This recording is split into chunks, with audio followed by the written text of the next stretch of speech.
नमस्कार दोस्तों, मेरे YouTube channel advocate Jagjit Kumar Bhatt में आप सभी का स्वागत है। दोस्तों, आज हम बात करेंगे जो बिहार के एजुकेशन सिस्टम में किस तरीके से शिक्षक जो है केवल और केवल वो सरकार के काम करने के लिए है, वो पढ़ाने के लिए नहीं है।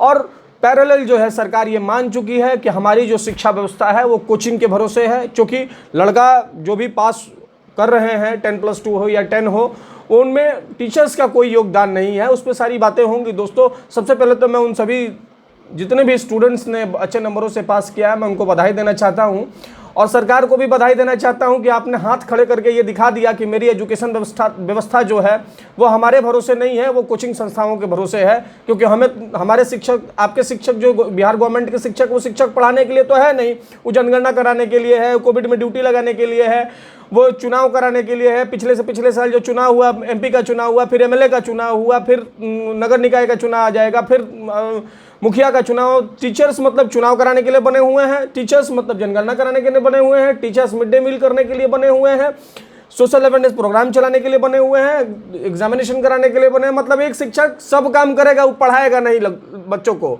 तो ये क्वालिटी ऑफ एजुकेशन और क्वांटिटी ऑफ एजुकेशन जो इतनी गिर गई है बिहार में, उसके बधाई के पात्र हैं हमारे जो नीतीश कुमार जी हैं, और साथ में जो बैठी भाजपा की सरकार है वो भी, क्योंकि पिछले 15 साल से बैठी है।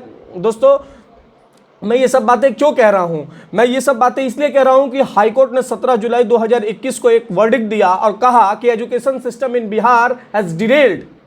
पटना हाईकोर्ट के ऑनरेबल जस्टिस अश्विनी उपाध्याय जी ने कहा, अनिल कुमार उपाध्याय जी ने कहा कि बिहार में जो सिस्टम है एजुकेशन का वो एकदम से डिरेल कर चुका है। क्योंकि बिहार में जो स्कूलिंग की व्यवस्था है, प्राइमरी एजुकेशन हो या सेकेंडरी एजुकेशन हो या 10+2 हायर सेकेंडरी हो, सबकी व्यवस्था डिरेल हो चुकी है। और ये बात मैं नहीं कह रहा हूं दोस्तों, जैसे बच्चे अभी पढ़ करके पास हुए हैं 473 पता नहीं कितने कितने नंबर ले आए हैं, दिक्कत उस बात की नहीं है दोस्तों। दिक्कत इस बात की है कि जो बच्चे ले करके आए हैं, और ये सारे जो मीडिया वाले लगा करके पूछते चल रहे हैं, उनको बधाई दे रहे हैं, एक बार भी उनसे वो ये नहीं पूछ रहे हैं कि बताइए कि आपके कितने, जो आपने पढ़ाई तो की होगी ना, तो वो उनको ये पूछना चाहिए था कि पढ़ाई की होगी तो किस टीचर से पढ़ा। अगर मान लीजिए कि साइंस का टॉपर है या वो आर्ट्स का टॉपर है या कॉमर्स का टॉपर है, तो उसे पूछना चाहिए था कि कॉमर्स का अगर टॉपर है तो उसे पूछना चाहिए कि अकाउंटेंट जो आपने पढ़ा सब्जेक्ट, वो किस टीचर से पढ़ा, बिहार सरकार के किस टीचर से पढ़ा। या ये इनसे जो आर्ट्स वाले हैं उनसे पूछना चाहिए था कि आपने हिस्ट्री किस टीचर से पढ़ा, जो हिस्ट्री में इतना नंबर लेकर के आए। जो साइंस वाले हैं उनसे ये पूछना चाहिए था कि आपने मैथमेटिक्स किससे पढ़ा, किस टीचर से पढ़ा। आप उनसे ये बायो वाले से ये पूछिए कि आपने बायो किससे पढ़ा, किस टीचर से पढ़ा, जो इतना नंबर आप लेकर के आ गए। सवाल दोस्तों ये है कि बच्चे पढ़ रहे हैं, टाइमली एग्जामिनेशन हो गया पूरे स्टेट्स में। आपको जान करके ताजुब होगा, पिछले जब से ये सरकार बैठी है या पिछली सरकारों ने भी इंग्लिश जो है 10th में मैंडेटरी है कि उसमें एग्जामिनेशन में पास करना है। लेकिन बिहार एक ऐसा स्टेट है जहां इंग्लिश मैंडेटरी नहीं है। और आपको और भी जानकर के ताजुब होगा कि बिहार में जो एजुकेशन व्यवस्था है, नीति आयोग की रिपोर्ट के अनुसार हम नीचे से फर्स्ट कर रहे हैं। यानी कि क्वालिटी ऑफ एजुकेशन और क्वांटिटी ऑफ एजुकेशन, यानी कि जो शिक्षा में गुणवत्ता की सुधार करनी चाहिए थी वो नहीं कर सकी है बिहार सरकार। अच्छा, वो करे भी क्यों? कर देगी तो बेरोजगारों की फौज चाहिए, उसके रैलियों में कौन जाएगा, फिर वो लोगों को जातियों में कैसे लड़ाएगा। एजुकेशन दे जाए, अगर अच्छे एजुकेशन मिल जाएंगे तो वो तो विकास कर जाएगा ना, उसका संपूर्ण विकास हो जाएगा, वो जाति से ऊपर उठ जाएगा, वो रोजगार की बात करने लगेगा, आपके रैलीज में नहीं जाएगा। और रही बात शिक्षकों की, तो शिक्षकों का तो आपने जो दुर्दशा किया है वो भगवान मालिक है। देखिए दोस्तों, किसी भी स्टेट्स का डेवलपमेंट उसके एजुकेशन पे डिपेंड करता है। केरला है, अगर उसका एजुकेशन डिपार्टमेंट देखेंगे आप तो क्यों टॉप पे है? क्योंकि वो एजुकेशन पे खर्च करता है। हमारे यहाँ एजुकेशन पे खर्च तो होता है लेकिन क्वालिटी नहीं मिलती, गुणवत्तापूर्ण शिक्षा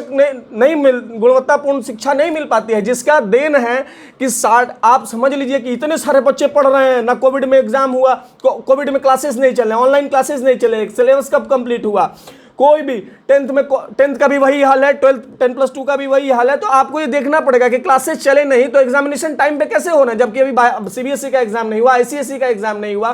दोस्तों, ये बहुत बड़ा प्रश्न चिन्ह है जो हमारे एजुकेशन व्यवस्था पे है। और अगर ये नहीं ऐसा हुआ तो समझ लीजिए कि कभी भी हमारी एजुकेशन व्यवस्था सही नहीं होगी और ऐसे ही जो है बेरोजगारी का दंश झेलते रहेंगे लोग। Quantity of education, quality of education गिरा रहेगा। शिक्षक इनका बहाल है, इनको केवल और केवल इनका चुनाव कराने के लिए।